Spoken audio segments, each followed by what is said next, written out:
Well, good morning, ladies and gentlemen. It's a complete honor for me to be here today, as this is my first keynote speech in the Middle East. Again, my name is Motaz Hajjaj from Jeddah, Saudi Arabia, and I'm the co-founder of Chestag, a digital marketing services company based in Jeddah, Saudi Arabia. Well, how I got here today. I'm actually here on behalf of Mr. Saeed Bagil, who couldn't make it here today, who is a brand marketing consultant in the GCC and elsewhere, wrote a couple of books, also a branding and marketing advocate in the region, who I really would like to greatly appreciate and thank him for recommending me to speak on today's subject. Well, I'm here to speak today on how to think global and act global, and what are the 3 steps that we need to think global and act global. 5 years before I started Chestag, I worked at Responses, one of the leading digital marketing companies in San Francisco, California, and I also advised a couple of e-commerce startups in the Silicon Valley, like Noka.com and CoolWallet.com. So when I returned back home in the beginning of 2012, I had the rich knowledge on the digital world and saw a huge misconception on digital marketing, but with a positive drive moving towards the digital world. The same misconception has occurred in marketing and branding, advertising, and sales. In this region, many entrepreneurs and experts have addressed the need to have such a commission as the AMA in the US, in this region that would oversee the process of marketing and branding. Not having such commission will cause the information that has been transferred across the region of marketing, branding, and sales to fall short from its true meaning. This misconception could lead us to another critical situation in our field, in my field of digital marketing, where Saudi Arabia and our region need to think globally and act globally in order to move forward. So, what are the 3 steps that we need to take to think global and act global? The first step is the right positive attitude. Do we really have it? The attitude comes from many different directions. Usually it comes from the society or it comes from organizations. Usually the society doesn't really, especially in this region, doesn't adopt to the change as quick as the West, where many neglect the change until they get comfortable with it, or sometimes until the change moves into their comfort zone. The same goes for organizations, where we're introducing a new direction of marketing or a new service or a new product that could benefit the organization. It faces lots of negative attitude. Well, speaking of attitude, I remember when I decided to quit my high-pay full-time job at one of the leading financial organizations in the Kingdom of Saudi Arabia. I decided to build my dream, Chestag. The amount of negative feedback I received could have gotten someone else to shut down the dream and even quit their job and stay at home. I received some feedback like some people were telling me, Motaz, so you'll be sending spam emails and texts for a living? For those of you who might know me, you probably know my answer. So my answer was that I think the misuse of such technologies has created experts in sending chain messages like, send this to 10 people so your wishes could become true. I've sent thousands of those, and probably maybe one wish came through, and probably not because of that message. Another feedback I got was, Motaz, will you be on Facebook all day long? Is that what you're going to be doing for a living?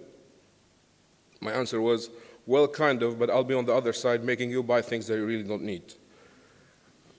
I'm not saying to accept the change quickly and adapt to it very fast, but I'm strongly supporting looking at change from different perspectives.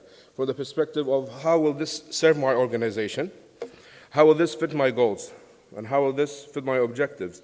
Will this generate me sales? Will this fit my target audience? And to answer these questions, we need to look back at statistics. We need to look back at facts. So I have a case study here to show, very simple. One of my clients is one of the biggest shopping malls and popular in the region, mostly in Saudi Arabia. They brought us in to empower their social media channels to, 1, drive traffic to the mall, increase sales at the tenants, and promote the mall's events and special services. So in the beginning, there was some miscommunication between the stores and the management. We even went to each store. The store clerks would treat us with attitude, even some brand managers that did not want to even put their store on the shopping malls, Facebook page, Twitter, Instagram, even though that server was for free. So we agreed with around, let's say, 20 stores we started with, until some other stores started getting jealous, and then that number grew up into 300 stores, which covered all the stores in the mall. As I mentioned before, there's a misconception here on digital marketing with a positive direction moving towards it, but the problem comes in when we implement. This misconception was a result of the lack of the right knowledge that was caused by step one, the attitude. So is digital marketing going to head that direction? That's a question that I would like to put on the table today. And I, as a business owner, a person working on revolutionizing the digital marketing in the Kingdom of Saudi Arabia, I have seen this misconception where social media is just about posting content without a strategy, without relating it to the company's goals. For example, I'm going to give real examples here. I have seen competitors to my clients using the same content my team will put on our client's page. They'll just go copy it and paste it on their own page, thinking that they will reach the same results, where I was definitely sure whatever we were posting did not relate to their objectives. Plus, it was unethical. But although doing that made us feel that our client is way ahead of the game. Another example, we still see big companies that are not utilizing their customer data to reach more customers, connect with them, create a loyalty program, especially by using email marketing. So what do we mean by this? It means that we should have our business strategy ready in place. With my experience so far, I have witnessed so many companies that completely ignore that process. Why? Because the leaders of these organizations ignored it. We need to start using thought as the first process to be implemented, which means that we need to look at the business strategy, get the marketing strategy out of it, whether it was traditional or digital, where the strategy should start with objectives. These objectives should be specific, measurable, attainable, realistic, and timely. And as a digital marketing advocate, when I come to work with clients or prospects, I need to understand the value proposition, the vision, the long-term goals, short-term goals, and what's their mission. In social media, especially when it comes to writing content, as a lot of you know, we need to address the issues. The issues, or what do you need to reach to? We cannot speak the message if we don't know what the value proposition is. Why do I need to buy this product? Why do I need to sign up to this service? And how will it benefit me? Is using Facebook as a marketing channel means posting good morning, good afternoon, a few prayers on Friday is enough? Or is it just to give away iPads? Or is it just spending CPC campaigns? I've actually seen big companies, and this is a real story, it was a nightmare to me. We went to one of the prospects, and we realized that the executive daughter, who was still in high school, who was handling the Facebook and Twitter page. Another nightmare I saw that the secretary is handling the social media channel. And my worst nightmare, I walked into one company, was the IT department was handling the social media. How will these people know that your value propositions, the objectives, and how will they engage with the community? What are they trying to communicate? I personally have no idea. So I'm going to give a couple of case studies in knowledge. This is one of my clients. It's a date shop in Jeddah, Saudi Arabia. They had issues with selling to individual customers. Their main sales came from events and catering. Looking at their goods, they have some unique characterized dates as you could see here. So we focus on these dates. We created stories, we created conversation, and during Ramadan, as you know, it's a popular season for dates, we created a trivia in that holy month. It was called Uncle Tamur Trivia. After 6 months of hard work, their sales have jumped 12% more than the previous year. And they were ranked the #2 date shop in the city of Jeddah out of 20 shops.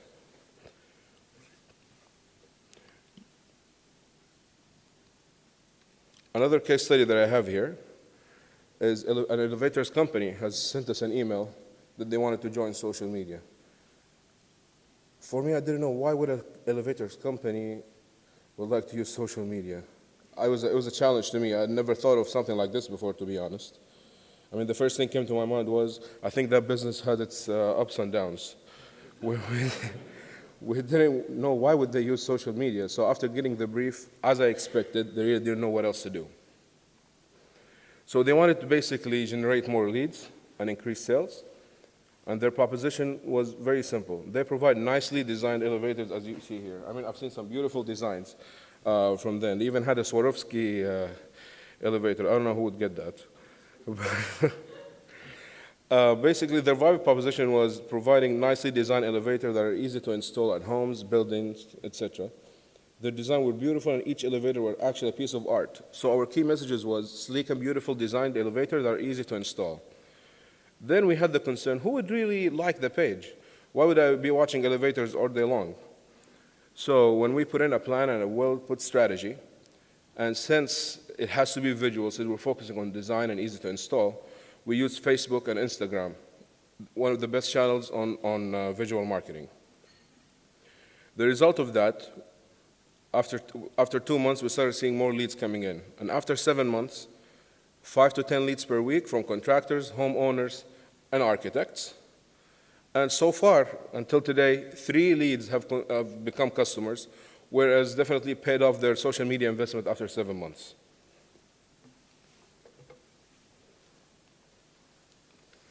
Because of social media, this region has become a money-making target for Western companies, which a lot of them are here today. Our region is on the top internet users. Also, Saudi Arabia is the #1 YouTube viewer, as it was mentioned yesterday. The great shift to the digital world has done very well on YouTube, and especially in Saudi Arabia. We started to export knowledge, create more awareness about our culture, about what's happening, using that channel. And it diverted millions of users to replace their TV with YouTube, as they could watch their favorite shows on there, on their own time. This move has shook the media industry, and they moved very quickly, which was good, to invest in the YouTube channel. But my only advice to TV channels, that if you decide to do so, you need to go back to your strategies and goals so you can know what type of content you'll be publishing. Well, gaining more knowledge can be from various sources. And our region is enriched with experts who have gone global with proven track records. And that we will move to the third step of how to think global and act global. We need to talk to experts, advocates, and learn from them. But do we have them? As I mentioned, that we are enriched with experts all over the region. I don't want to speak about myself, but I consider myself one of the experts in digital marketing. Mr. Saeed Bagir in marketing and branding, Mr. Osama Nattu in entrepreneurship and technology, Mr. Luay Nassim in fashion designing, Mr. Khalid Sulaimani, Mr. Osama Sarhan when it comes to PR, and many, many more all around the region. Experts and advocates with global presence and proven track records are one of the keys to take this region forward. These experts have traveled the world, wrote books, and done results to move their companies and clients forward. In the end, we should have a vision of moving forward. Our vision shouldn't be about just 5 years from now. It should be for the long future. With the access to technology, we could reach places outside of this region. Myself and us are moving forward and inviting people with the same thoughts, with a positive attitude and correct knowledge to join us and move forward. Thank you very much.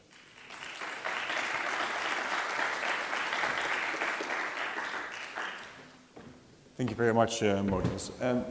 Before we open the floor for questions, I've got a couple of my... You've given some good steps for thinking global, but why is it important to think global? It's important to think global so you can have the magnificent growth. It's good for your success to your company. It's good for generating more profit. The more that we get stuck in our comfort zone and in our market, we will not go on to grow just like Toyota, just like Apple, and many other companies. We have the experts and we have the knowledge, then why not export it? Why are we just receiving knowledge? Okay. And clearly the demographics of the Middle East are quite specific. Right. How well do you think these lessons will travel? So do you think there are enough similarities between the consumer in the Middle East and the global consumer to actually make that work? Well, there used to be a huge gap between our consumers and the rest of the world. But now with the ease of technology, that gap has emerged. It did not completely close, but it has emerged. So our culture is completely different than the Western culture, but with the easy access to technology, it has made it a lot better. So there are some similarities. For example, in our market, such behavior in the Middle East where we tend to be more emotional than the rest of the world. So the right key message, if you want to deliver a message, for example, as a tweet or something like that, if you make it more emotional towards the customer behavior, you will get more results. Okay, very good. Anyone from the audience would like to ask a question? It's a bit early, people haven't had their coffee yet, but I'll ask another question. So, what do you think is the biggest impediment for businesses in the Middle East to get kind of social engagement with customers? As I mentioned, we need to look at what they need. We need to listen well on social media and through other channels. There's a lot of listening tools available online to see what are their needs. We could also use it as customer service, as I've spoken the round table yesterday. Basically, it's about listening to the customers. You'll see what they need. A lot of them you'll see, oh, this company needs to work on customer service, or you'll see some of them complaining about something, and many other things. Listening is number one key to increase the engagement. Perfect. Any questions from the floor? I see a couple. Yeah. Just a quick question. You mentioned that other departments, for example, within, other people, IT and other departments, tweeting or using social media on behalf of the organization. How do you think organizations can actually empower and leverage other departments so that they become engaged within the social media strategy? The employees' engagement is very important, especially when it comes to corporate messaging, especially if the company has many different services like IT, marketing, and etc. The involvement of such experts and influencers in that field from that company is very important. But then it has to be somewhat controlled by the marketing department to make sure the message is reached and it doesn't become very technical. What kind of top, call it 3 pieces of advice can you give the audience around creating social engagement? Well, first of all, you need to take a look at the objectives of the company, at the business strategy. What are the key messages that you're trying to send out? Very good. Thank you very much, Mo. That's a warm Thank you. round of applause.